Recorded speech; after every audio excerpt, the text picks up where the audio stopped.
I met Chantal in New York because she was given my phone number by Marcel Hanoun. I'd worked with Marcel Hanoun from 67. Actually, he's one of the first person having made film I met after finishing film school in Paris. Chantal phoned in 71 and she said, I'm a friend of Marcel, can I come and see you? And we kind of befriended each other and I was touched by how young she was, really. She was very young. She was 21, basically. And I was older. It's not then, she was not my little sister, really, but I felt protective of her. But I was also full of energy because I love living in New York and I had time to go and see experimental work. So I think I made her discover certain things. And definitely Michael Snow, who premiere his film La Région Centrale, which is a film which is shot in French Canada, very up north in a landscape which has absolutely no man-made trace of any kind. There's a rock very close to where the camera is set, and it's behind that rock. Then the film crew, which was Michael and a camera person, were hidden and controlling the camera by remote control and pushing button, basically. The film is actually hypnotic because the camera is constantly moving very, very slowly, looking at the sky, looking at the ground, and again looking at, the camera pivot on all the point of a sphere, basically. So you lose the sense of orientation because there is no still except to retread the film, there is a break, which is a still frame of a cross using a lab to move from one wall to the other, if you want. So suddenly, you were used to that spinning, and suddenly you have that cross which is still, and it's stunning. It's kind of jolt you out of your seat, and you go on. And in the next shot, which again start to spin, you could start to something which is similar to what you saw before, start to something which is night, and before it was day or whatever. There could be break also. But there was no really narrative thread of any kind. And I think that's what was so interesting for me, and that's what's also so interesting for Chantal. The fact I was a camera person was, I think, the reason, outside of the fact we had a good relationship to start, but I think she felt fascinated by the fact I knew how to use cameras. But I had no movie camera in my future when we met in October. But in January, that came about because I was recommended for shooting the film of Yvonne Rainer, Lives of Performer. And Yvonne was a close friend of Bob Rauschenberg, and he had a 16 camera. So there was a free camera, I knew to use it, and we immediately connected around her need to find a person who could do what she wanted to do, because she wanted to make film, but in her idea of making film, she had to have a camera person, and she was thinking the film. In my idea of film, I was a jack of all trades. I learned camera because image interested me more than anything else. So I think that was really the bond. But there was another bond. We were both women, she spoke better English than I was at the time we met. So, but we were definitely not really immigrant, but, we were isolated in the city, yeah.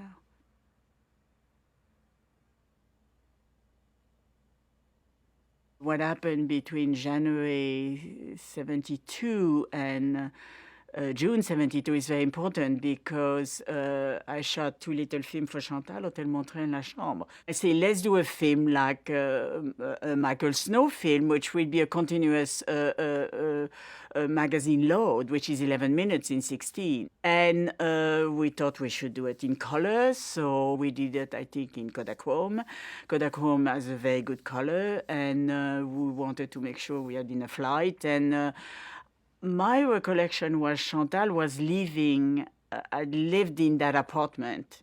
We went to examine the light, and we got the camera, and actually the day was set because it was a very sunny day, and between 10:30 and 11, the light was perfect. So we had to be ready at 10:30. Chantal improvised what she did in the camera move. And I did not direct her at all. I mean, I just told her, we discussed, do we start by the window? I had put reflector, so you did not see those mirrors, but there was no other light than the daylight coming from the window. but Chantal could see where I was because I had to walk around the camera. So she could see when she was taken by my 16 camera.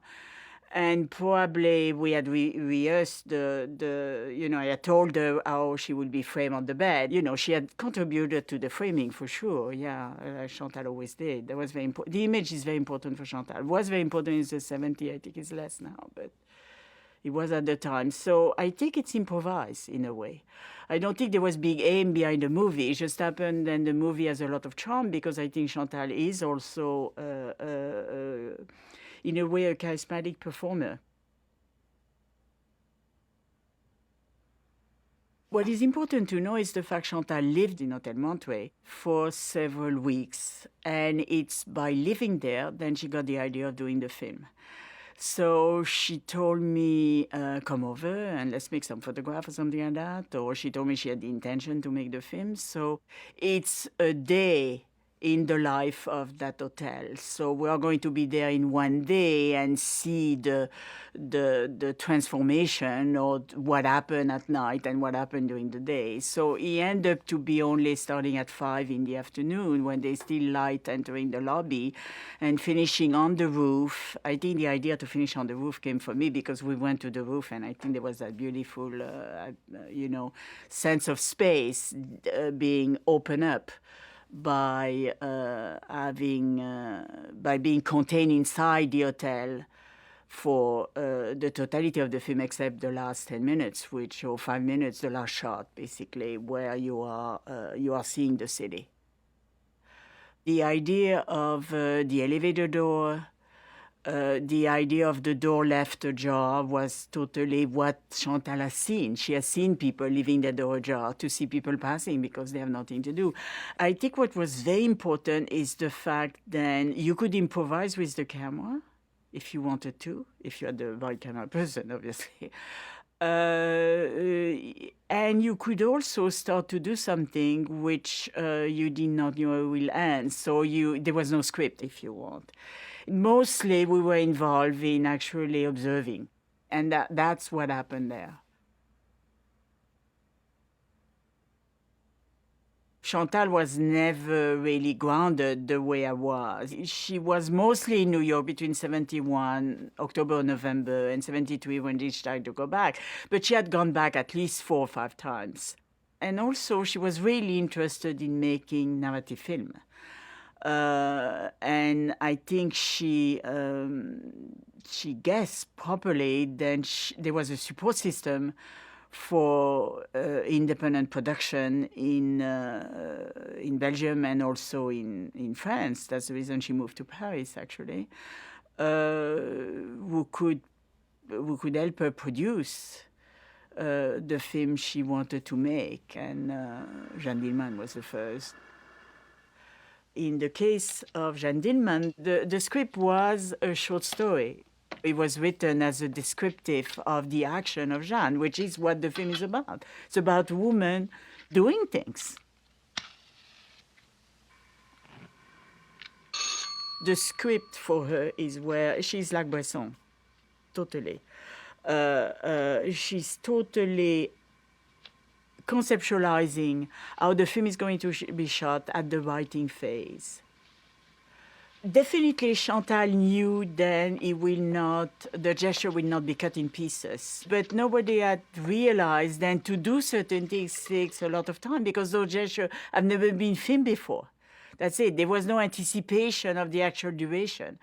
The principle of, having an action from one camera position and not cutting to another later of the same action, that was established in the writing. Chantal conceptualized her film in the writing process.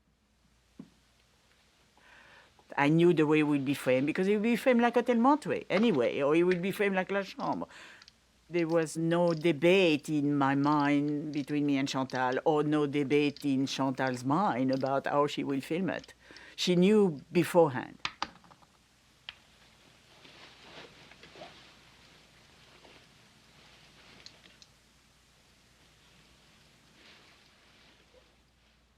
I'm sure I knew at the time that Godard say framing is a moral act. And in a way, what you frame is, I was convinced, that what you frame in a film is actually communicating what the essence of the film is going to be about. So there was no, I think it's part of the cinema I was interested in. It's part, and the cinema which we all felt was the kind of film we wanted to make, or Chantal wanted to make. So that sense, then the decision of the framing is actually important. It's the essence of what film is about. When the client leaves, and Jeanne comes closer to bring the coat, actually what you see is also the end where the money is going to be put. So basically, it's not the face of Jeanne which is relevant. For me, it's totally good storytelling.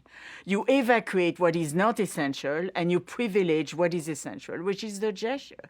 The gesture is really what is important.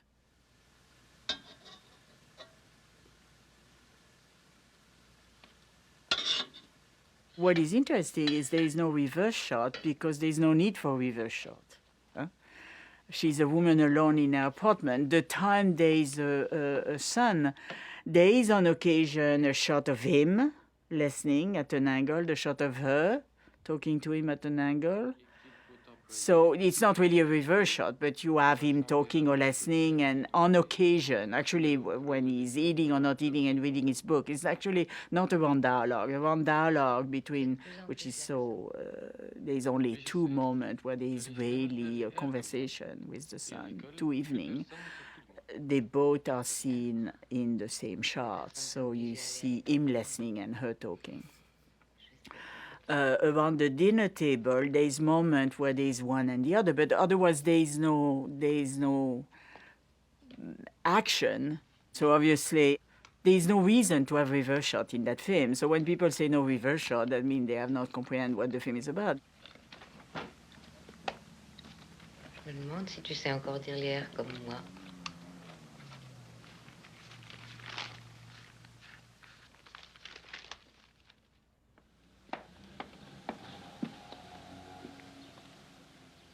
Robert Frank told me, you are the person who film people like they are giant.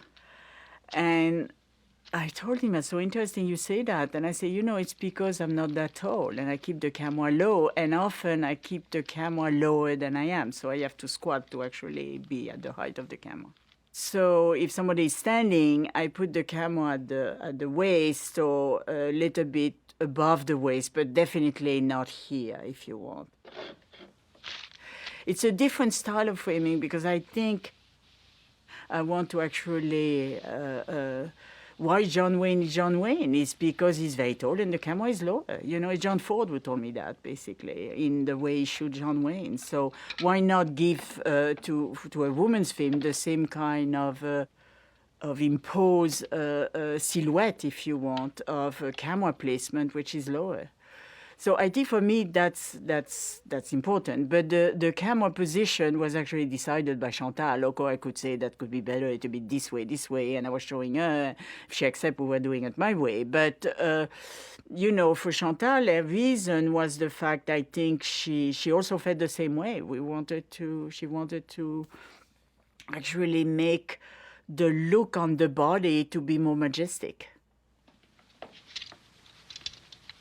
In terms of the practicality of the apartment, is the size of the kitchen, which was really small, like most kitchen, which defined then there was only two access, basically. There was no other choice. And do a pan with a wide angle from here to there when you are very close to the back wall is really ugly. So it makes no sense to do it. Why? To see the movement, she can go off screen and come back. It gives their movement much more dynamism to do that. If you do instruments and exits, you have a better sense of movement for the actor than if you follow. Steadicam has actually killed cinema, you could argue. It's very funny because in this video then Sami did, there is a moment where Sami said, but you lose. And I say, oh, that's fine. In the background, nobody noticed me talking, but I know my voice. So he said, oh, but that's fine. On the contrary, it's much better. That's what I say. It was about her coming very close to the camera, opening the cupboard to pick up a new milk or a new something. I mean, a cooking instrument or utensil or whatever. And it was perfect, It's kind of you want to see her when she's sitting at the kitchen table. She's kind of lost, and there you want to see her because she's lost.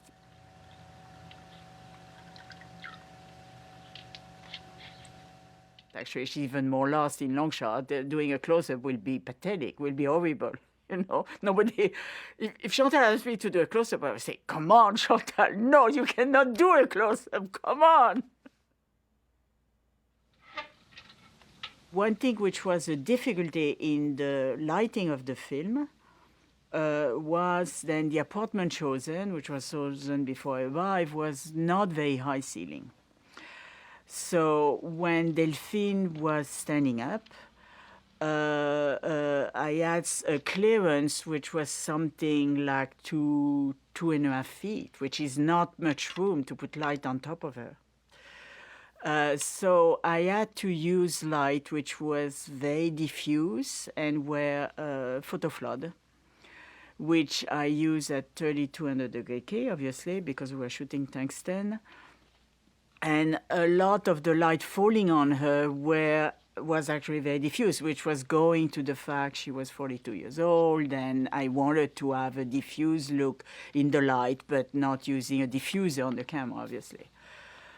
So the softness had to do with also the way I lit the material. It's lucky I arrived so early because the first week I saw that clearance and I say, I'm going to have this type of light, and I thought about it, and I passed all the electricity on the ceiling. So we did not have to step on electrical cord, because, shooting in an apartment, which is not that big, created all kind of problems. You have to make all the technique invisible. You need to have the room of the film cameras. Even, in the kitchen, we work without the blim because it took too much room, and we had to use a wide angle, which Delphine was a bit worried about, and so on and so on. So I kind of adjusted prior to make sure I had no problem in the light, and I had all my electrical on top, so I could modify very quickly the light.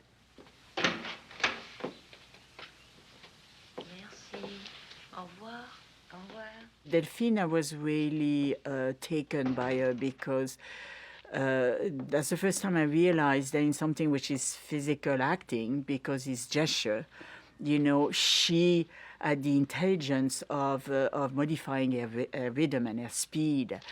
And she was very interested in silent cinema. And I think that's silent film acting, basically. The fact then it's totally, if you observe Charlie Chaplin, the gestures are not done mechanically in a kind of naturalistic rhythm. There's an interpretation of how the gesture is done. You do something very quickly and you slow down, you modified. The way she picked up the Scotch tape after she has wrapped the coat each time, I think it's a miracle. For me, it was a miracle because suddenly somebody was all the time in the world, and suddenly there's an urgency, and the urgency has to do with her son. I mean, I thought that was great acting. So I was totally convinced an actor a way to do film, which I was not convinced before. I mean, look at Delphine being an actress, yeah.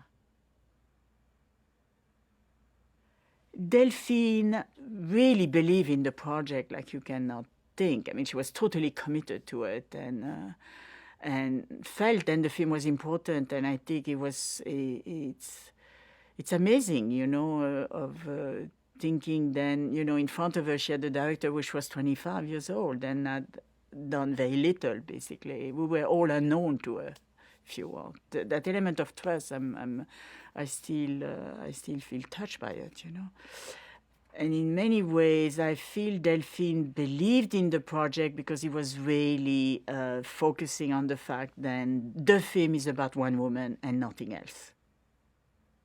Delphine was a feminist in 1975, but calling myself a feminist was hard because I felt it was pigeonholing you.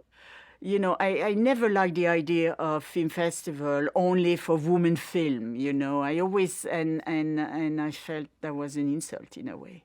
And I think that movement of, you know, finding a place where you can exist because you're a woman, because in the world at large you are not accepted as a woman in the profession you have decided, which for me was cinematography, was not my decision. I did not want to be just a woman cinematographer.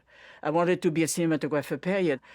I think it's the same thing for Chantal in a way. The idea that she will be only a woman film director and nothing else was not, I think, the way she defined herself. But telling stories which have not been told, which are stories which have not been told because the people deciding the story to be told are men, and were men traditionally, that definitely I felt very strongly about. Chantal felt even more strongly. Jeanne Dielman is dedicated to that, dedicated to the idea it's a subject which could not be invented by a man. I never saw the film. I saw one reel at the time, so I thought it was great. But I had no sense of the impact because I had not seen reel 1, 2, and 3. There was 8, 9 reel or whatever. It's 3 hours, 15 minutes, 17 minutes, so it's long. It was many reels. I discovered the film a year later when it was shown at the Museum of Modern Art, and there I say, my God, it's a masterpiece. And I felt, I turned toward my friend Annette Michelson, who knew Chantal, and Annette, like me, was stunned. She obviously knew we had shot the movie. She knew Delphine. She knew all the conditions. She probably even had read the Le Monde reaction to it in '75. I knew then people thought it was a great film, but it's not the same thing than thinking it's a great film. For me, it's a film which, in a way, belongs to the ages. I contribute to making the film, but I don't think it's a great film because of me. I think it's a great film because of the circumstances and obviously the combination of Chantal, Delphine, and I suppose myself also. But, it's bigger than we thought it would be. I think for everybody it's bigger than we thought it would be. Yeah.